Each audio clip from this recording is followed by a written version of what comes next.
Hello, my beautiful friends, and welcome back to another episode of Labels Don't Define Us. I'm Sarah, your host, and I'm so grateful you're here with me today. If you're new, welcome to a safe space where diagnoses don't limit who we are. They help us understand ourselves better, grow stronger, and connect deeper with others. Today's episode is a big one and a deeply important one. We're talking about OCD, obsessive-compulsive disorder, but not the version you see in memes, jokes, or stereotypes. I'm talking about the real lived experience of OCD, the intrusive thoughts, the mental rituals, the fear loops, the compulsions that aren't quirky habits, but survival mechanisms. And most importantly, we're going to talk about peace. The peace people find, the tools that change lives, and the beautiful resilience that emerges from those who face OCD every day. So take a deep breath, get comfortable, and let's dive in. What OCD really feels like. Let's start by clearing up the biggest misconception. OCD is not about being clean, organized, or liking things symmetrical. OCD is a misfiring alarm system. Your brain sends danger signals, even when nothing dangerous is happening. The real heart of OCD is intrusive thoughts, unwanted, disturbing, repetitive thoughts that pop into your mind and trigger anxiety. These thoughts can be about contamination, hurting someone accidentally, hurting someone intentionally, even though you never would, religious fears, relationship doubts, perfectionism, health fears, or a mix of them. The compulsions are not weird habits. They are desperate attempts to quiet the fear. People do compulsions because they're trying to stop the anxiety spiral. And here's something many don't know. A lot of compulsions are mental, repeating phrases in your head, replaying scenes, seeking reassurance silently, counting, trying to neutralize the thought. Many people suffer in silence because OCD is often invisible, but today, we are going to give it a voice.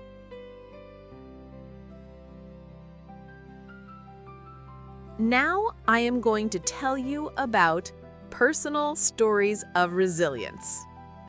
The first story is about Maya and contamination OCD. I want to share the story of Maya, a woman I met 2 years ago. Maya had contamination OCD so severe that she wore gloves everywhere. Yes, even inside her house. She washed her hands until they cracked and bled. She didn't hug people, not even her family, because she was terrified of causing harm. She knew the fear wasn't logical, but OCD doesn't care about logic. It cares about certainty. Maya eventually began ERP therapy, exposure and response prevention. And let me tell you, this woman is a warrior. Her first step was simply touching a doorknob and not washing her hands for 5 minutes, then 10 minutes, and then 15 minutes. She cried through most of those sessions, not because of germs, but because of the fear of losing control. If we fast forward, Maya now travels, goes to the gym without gloves, and hugs people freely. She told me, "I didn't get rid of fear.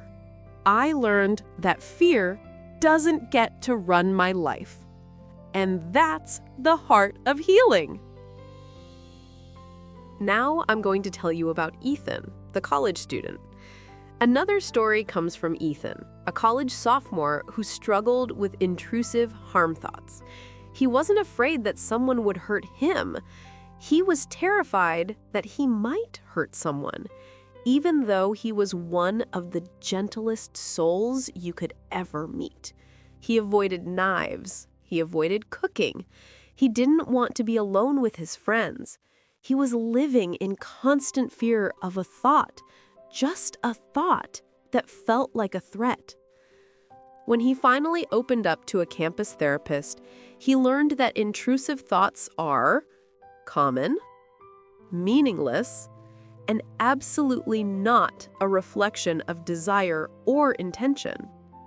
Through therapy, mindfulness, and medication, Ethan learned to label intrusive thoughts as just thoughts, delay compulsions, reduce avoidance, and breathe through the discomfort. Today, Ethan has his own apartment, hosts dinner nights for friends, and volunteers at a youth center. He told me, OCD lied to me, and I finally stopped believing the story. Now about techniques that help. If you or someone you love is living with OCD, here are the evidence-based tools that help the most.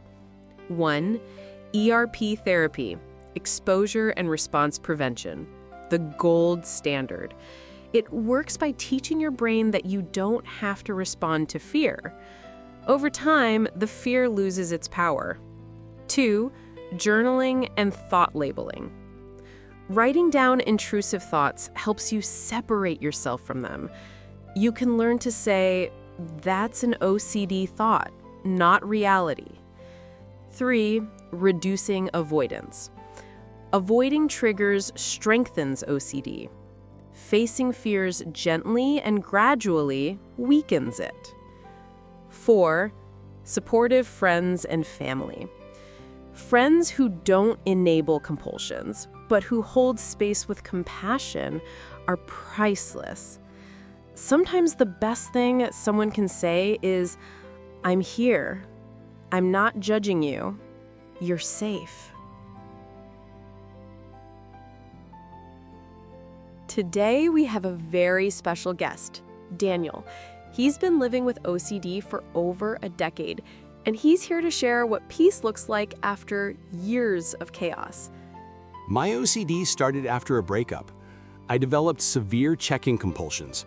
I'd check the stove 5, 10, 20 times. I'd take pictures of locked doors to prove I locked them. I was exhausted and scared all the time. ERP changed everything for me. But even more than that, community. Finding people who said, me too. It made me feel human again. Daniel, thank you for your honesty and strength. Your story will help so many. If anyone listening is struggling, please know this. You're not broken. Your brain is just wired for doubt. And that can be rewired. There is so much hope. Before we close, I want to share one more story. It's about Lena, a young artist who turned her OCD into her superpower. Lena's OCD manifested as perfectionism. Every line had to be perfect, every stroke symmetrical. It made painting torture. One day, her therapist challenged her. Paint with your non-dominant hand. She panicked, she cried, but she did it. What came out of that session wasn't a perfect painting, it was a powerful one. Chaotic, emotional, raw, and people loved it. That moment taught her that beauty doesn't live in control. It lives in expression. Today, Lena sells her art online and teaches other people with anxiety and OCD how to create without judgment. Her motto is, let the paint be messy. Let life be messy. And isn't that true for all of us? My friend, if you live with OCD or love someone who does, I want you to hear this. OCD is treatable. You are not your thoughts. You are not your compulsions. You are not broken. Peace is possible. Your diagnosis is a chapter, not the whole book. Thank you for spending time with me today and for being part of a community where compassion comes first. This has been episode 13 of Labels Don't Define Us, Living with OCD, Finding Peace in the Chaos. Take care of your beautiful mind, and as always, thank you for listening to the Labels Don't Define Us podcast. Welcome back next Monday for a new episode.